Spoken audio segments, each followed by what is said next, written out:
Okay, maing mudto na usab kanatong tanan Luzon, Visayas, Mindanao, maing mudto Philippines, maing mudto world, maing mudto universe. Ada na punta mga higala nila atong tulumanon sa kahanginan, CONA Catechesis on Air.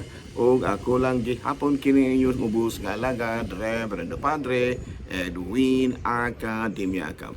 Abino adlaw na usab karon mga higala nga unsa man tarong adlaw.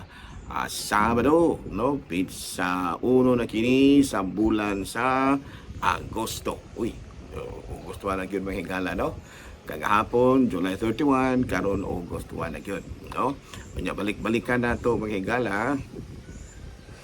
Balik-balikan nato ang ato ang mga topic, no? Apan sa dili pa ato una nga timbayaon ug maayong budto ang atong talahorong obispo, Bishop Lito B. Cortez, ang atong station manager si Father Ramaata, ug nga manusab ang atong mga kaigsuonan nga mga kaparian, Lukop, Kabisayan ug Mindanao nga maabot sa atong pagsibya niining atong istasyon DYWC Tele Radio. Okay na. Abino, ari kita mga gala at hadili pa ato na ari kita sa ato ang Saint of the Day. Aboy na ang atong Saint of the Day karon, walay lain kung dili si secondary sa ato. Uy, pista na ron sa mga redemptorist. Fiesta ron sa mga redemptorist mga higala. Kaya ang ato ang santo karong adlaw si Saint Alfonsos de Ligore. Uy, happy fiesta mga redemptoristas, no? Happy fiesta, no? Bino, ato ang kini ato pangayuan din nato sa mga pag-ampo niya si San Alfonso de Ligore. Nasama kaniya mahimo usab kitang mahimo usab kitang angayan, no? Nga musunod sa katawan sa Dios ug kani mamahimo usa sa mga tao nga kanunay nga nagtimaan ug nagbansay sa iyahang mga pagtulon sa pagtulunan sa atong Ginoong Jesucristo. So karong adlaw may galagi sa ulugan nato sa iyang kapistahan ang patron, no? Ang founder sa mga redemptoristas si San Alfonso de Ligore. Okay, no? Okay, rita mga higala, no? Padayon ta sa ato ang mga buhaton, no? Ari kita mga higala sa ato ang ari kita sa ato ang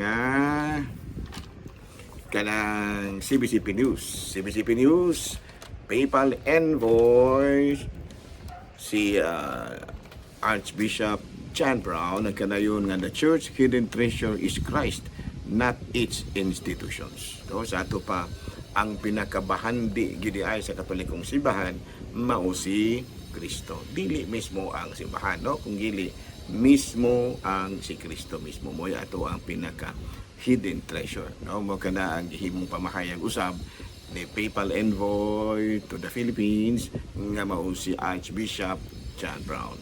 Balita manghigalang gikan sa Vatican, Pope Leo XIV nagkadayon, technology must serve truth and the common good.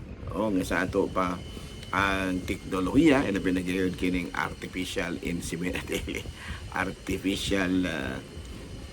intelligence, hindi artificial insemination.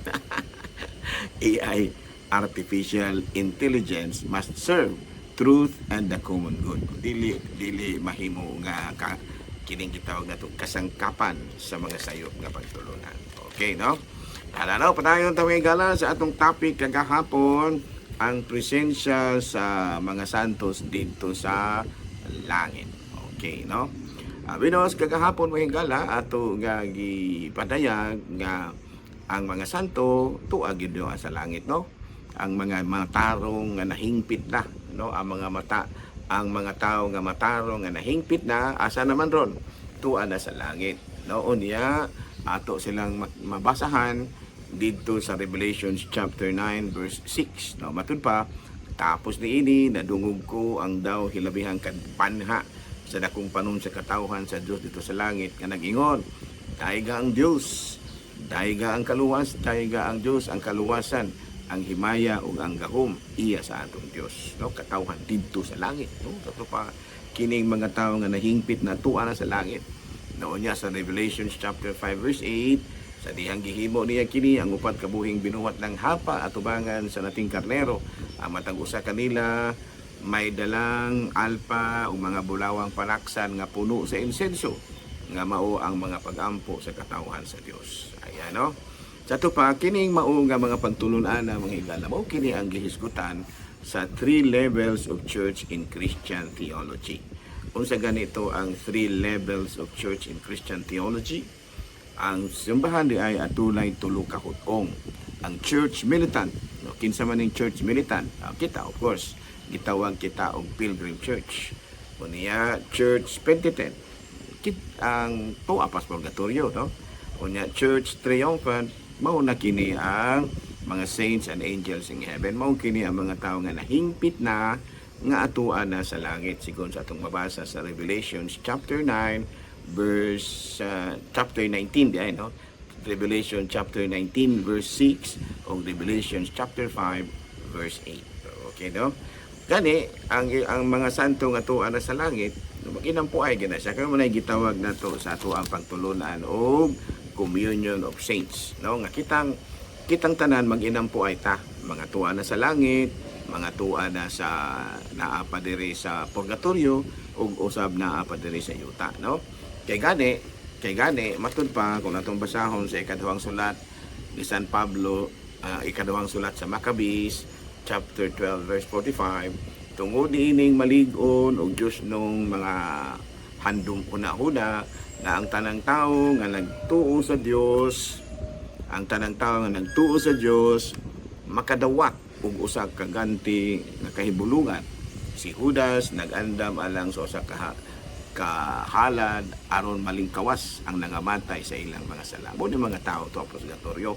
Unya ang maghimo niya na kita nga mga buhi pa, no? Sama nga ang mga tuwa po sa purgatorio nagampo po nato. Sama usab nga ang atong mga igsuong mga kwantuan na sa langit nagampo usab kanato. Nga sa ato pa aduna gyud presensya sa Dios dito sa langit.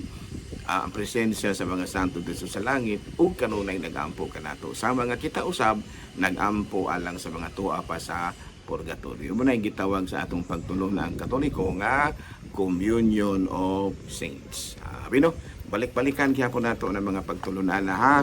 Karong ato nang balik-balikan ng mga pagtulunan na sa umalabot sa sunod adlaw, no? Sa tarong adlaw, Sabado karong Lunes ato naghisgutan ng pagtulunan. Daghang salamat og sa ngalan sa atong talahorong obispo, Bishop Julito B. Cortez, ang atong station manager, si Father Ramata, ang akong mga kauban ng mga kaparihan sa Diocese of Dumaguete. Ako nagpasalamat kaninyo sa inyong kapagiguban kanamo, kanako, o maayong mudto, Pilipinas.